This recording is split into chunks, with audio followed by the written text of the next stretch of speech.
अस्सलाम वालेकुम students, tech city channel में आप लोगों को वेलकम। स्टूडेंट, आज की इस वीडियो में हम सैमसंग A51 का FRP बाईपास करने का तरीका सीखेंगे। तो इस वक्त देखें, ये सैमसंग A51 एंड्रॉयड 11 पे है U4 बाइनरी के साथ।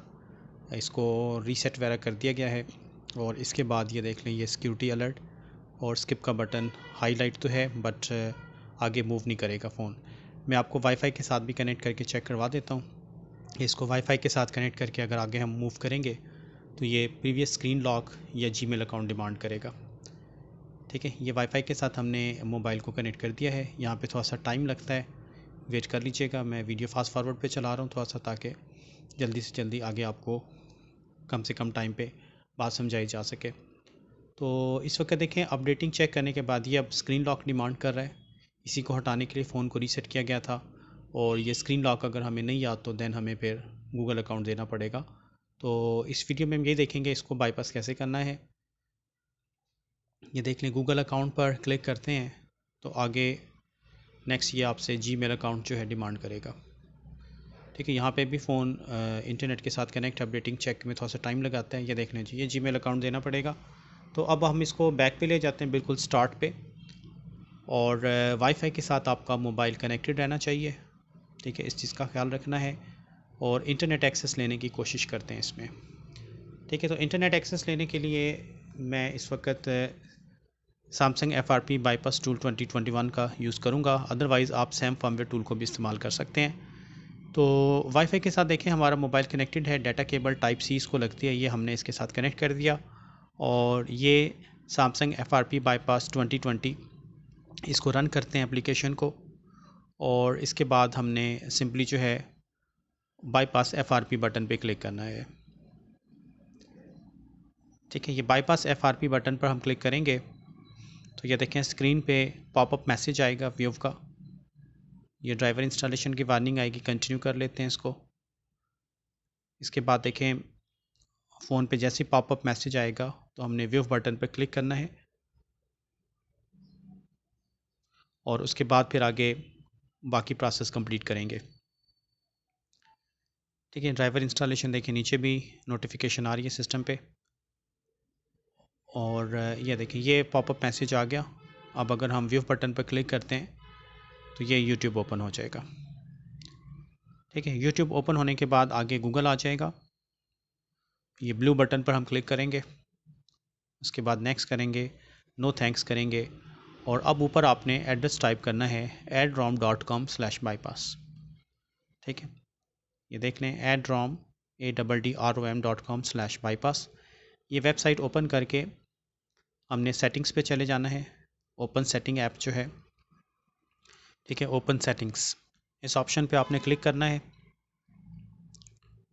तो इस फ़ोन की सेटिंग हो जाएगी। ठीक है, अब हमने यहाँ पर एक सैमसंग अकाउंट यूज़ करना है।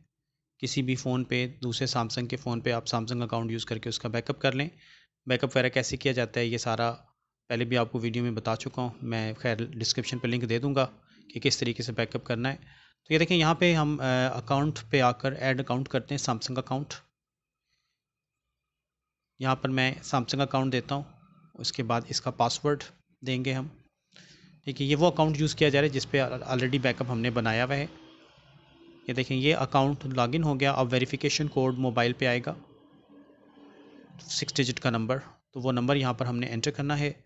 इसके बाद हमारा सैमसंग का ये अकाउंट वेरीफाई हो जाएगा। ठीक है जी, ये देख लें, वेरीफाई हो गया। अब इसको कैंसिल कर देते हैं यहाँ से और यहाँ पर ये सैमसंग अकाउंट की सारी डिटेल आ गई है। बैक करते हैं। बैक करके यहाँ पे देखें, जो रीस्टोर बैकअप का ऑप्शन होगा, इस ऑप्शन पे आपने क्लिक करना है। ठीक है, ये अपडेटिंग की वार्निंग आएगी। यहाँ पर फ़ोन थोड़ा सा टाइम लगाता है, 2-3-4 मिनट लग सकते हैं, क्योंकि बैकअप हमने पहले दूसरे फ़ोन से किया हुआ है। तो उसी बैकअप को यहाँ पे लाके स्टोर करने लगें। बैकअप कैसे करते हैं मैं नीचे डिस्क्रिप्शन में लिंक दे दूँगा, वहाँ पे जाके आप डिटेल से चेक कर लीजिएगा। तो ये देखें, यहाँ पे थोड़ा सा टाइम लगेगा। ये कंप्लीट हो गया। अब हम रीस्टोर बैकअप पे क्लिक करते हैं तो ये देखें, ये बैकअप इन फ़ोन्स पे इस्तेमाल हुआ हुआ है। तो A10s पे लास्ट टाइम हमने किया था। तो अनचेक करके ऐप्स में सिर्फ हमने अलायंस शील्ड एक्स को इंस्टॉल करना है, बाकी कोई चीज़ नहीं करनी। ठीक है, अलायंस शील्ड एक्स ऐप को सेलेक्ट करते हैं, उसके बाद इसको इंस्टॉल करते हैं। इंस्टॉल करने के बाद बैक जाएंगे और इस अलायंस शील्ड एक्स ऐप को ओपन करेंगे हम। ठीक है, ये इंस्टॉलेशन प्रोसेस देख लें, आपको स्क्रीन पे नज़र आ रहा होगा। इंस्टॉलेशन कंप्लीट हो गई।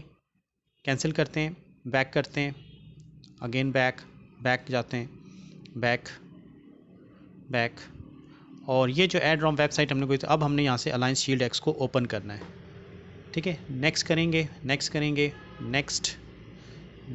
यहाँ पर आपने यूज़र अकाउंट इसमें अगर अलायंस शील्ड एक्स में आपने डिज़ाइन किया हुआ है, नहीं तो नीचे रजिस्टर का बटन है, जाके आप आईडी बना लीजिएगा। क्योंकि मेरी ऑलरेडी आईडी बनी हुई है, तो मैं अपनी आईडी और पासवर्ड यहाँ पे इंसर्ट करता हूँ। यहाँ पे डिवाइस का नाम कुछ भी आप 1 2 3 ABC कुछ भी टाइप कर सकते हैं, कोई मैटर नहीं करता। नेक्स्ट करते हैं। एडमिन को आपने ऑन करना है। ठीक है, एडमिन कंट्रोल, और इसके बाद नॉक सिक्योरिटी को भी आपने ऑन कर लेना है यहाँ से। ठीक है, ये दोनों चीज़ें एक्टिवेट कर लेंगे आप। एक्टिवेट करने के बाद नेक्स्ट करेंगे, नेक्स्ट। और अब आपने ऊपर जो फर्स्ट नंबर पे ऐप सेटिंग्स, ठीक है, ऐप सेटिंग्स या ऐप डाटा, इस पर क्लिक करते हैं, क्लोज़ करते हैं। क्लोज़ करने के बाद ऊपर सर्च पे अब आपने सर्विस मोड लिखना है, SERVICE सर्विस लिखकर आप जैसी स्पेस दबाएंगे तो सर्विस मोड फ़िल्टर होके नीचे आ जाएगा। ठीक है, सर्विस मोड।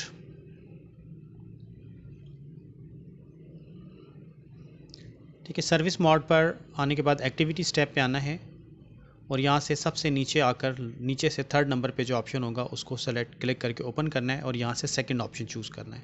ठीक है, दोबारा दिखा दूँ, नीचे से थर्ड नंबर और यहाँ से ओपन करना है। ओपन के बाद सेकंड ऑप्शन को चूज़ करके ओके कर देना है। ये हमने USB डिबग स्कैन कर लिया, यानी फ़ोन हमारा ADB मोड पे आ चुका है। ठीक है, अब हम इसको डाटा केबल के साथ कनेक्ट करते हैं इस मोबाइल को, और कोई भी एप्लीकेशन आप कोई भी डिवाइस यूज़ कर सकते हैं जिस पे ADB FRP रीसेट का ऑप्शन होता है, उसके ज़रिए हम इसका गूगल अकाउंट हटा सकते हैं। तो ये देखें, अब मैं इसको डाटा केबल के साथ जैसे ही कनेक्ट करूँगा तो स्क्रीन पे USB अलाउ की वार्निंग आएगी। उसका आपने खास ख्याल रखना है, मोबाइल की स्क्रीन पे नज़र रखिएगा, USB अलाउ की, ये देखें ये वार्निंग आ गई। इसको आपने लाजमी अलाउ करना है चेक लगा कर। ठीक है, इसको अलाउ करते हैं। अब हम यहाँ पर बाईपास के लिए सैम फर्मवेयर टूल का इस्तेमाल करते हैं, जो इसका लेटेस्ट वर्जन 2.0 आया है, उसका इस्तेमाल करेंगे। इसका लिंक भी मैं आपको वीडियो की डिस्क्रिप्शन में दे दूँगा, चेक कर लीजिएगा, वहाँ से जाके डाउनलोड कर लीजिएगा आप। ठीक है, अगर आपके पास और कोई टूल है जो ADB मोड पे FRP हटा सकता है तो उसका इस्तेमाल भी किया जा सकता है।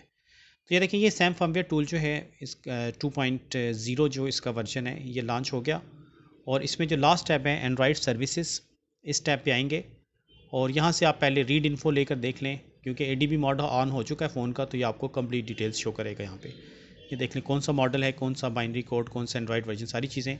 अब इसी के नीचे देखें जो बटन है रीसेट FRP, जस्ट इस बटन पे हमने क्लिक करना है और हमारा गूगल अकाउंट अनलॉक हो जाएगा। ये देखें, ये गूगल अकाउंट रीसेट हो गया। अब फ़ोन रीस्टार्ट होगा और ऑन होने में टाइम लगाएगा। तो आगे मेरा ख्याल है आप लोगों को बताने की ज़रूरत तो नहीं है। ठीक है, सिंपली जो है फ़ोन ऑन होगा, जनरल सेटिंग्स आपने करनी है या शायद वो भी ना करनी पड़े, ये डायरेक्ट होम स्क्रीन पे आ जाएगा। किसी किस्म का प्रॉब्लम हो तो देख लीजिएगा, अगर फ़ोन फ्लिकिंग करता है तो आप फैक्ट्री डाटा रीसेट एक दफ़ा करवा लें। ठीक है, यहाँ पे देखें ऐप अलाउ की वार्निंग आ गई है, तो एक दफ़ा दोनों में इसको एक ऐप सेलेक्ट करके ऑलवेज कर लें, ओके करें, तो ये हमारा फ़ोन होम स्क्रीन पे आ चुका है। ठीक है, अब आप फ़ोन के अंदर से फैक्ट्री डाटा रीसेट कर लें, ठीक है, या एप्लीकेशन के ज़रिए, क्योंकि फैक्ट्री डाटा रीसेट अब अगर फ़ोन के अंदर से करेंगे तो फिर ये सैमसंग अकाउंट मांगेगा जो हमने इसको यूज़ किया, उसका पासवर्ड। तो क्योंकि ऑलरेडी हमें उसका पासवर्ड पता है तो वो हम दे के साइन आउट कर लेंगे। तो ये था स्टूडेंट A51 का FRP बाईपास करने का तरीका एंड्रॉयड 11 पे। तो होप के बात आपकी समझ में आ गई होगी। तो इस वीडियो में इतना ही रखते हैं, नेक्स्ट वीडियो के साथ फिर इंशाल्लाह ताला हाजिर होऊंगा। तब तक के लिए अल्लाह हाफिज़।